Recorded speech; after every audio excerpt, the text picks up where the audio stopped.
Hi there, and welcome back to our Elegoo session. Um, we are in lesson number 29. This is talking about DC motors.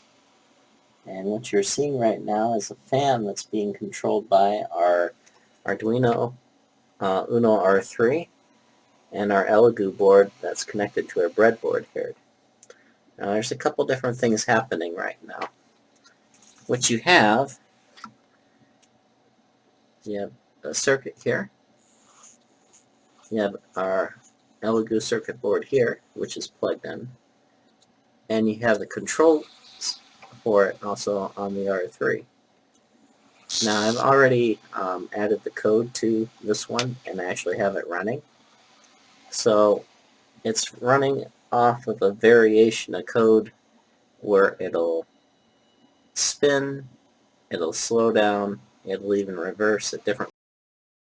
So I have black for ground, I have green hooked up to -5, I have yellow hooked to 4, I have orange hooked up to -3, and they are coordinating with the different spots of the breadboard here where they interact with this circuit right here. I believe that's the 95.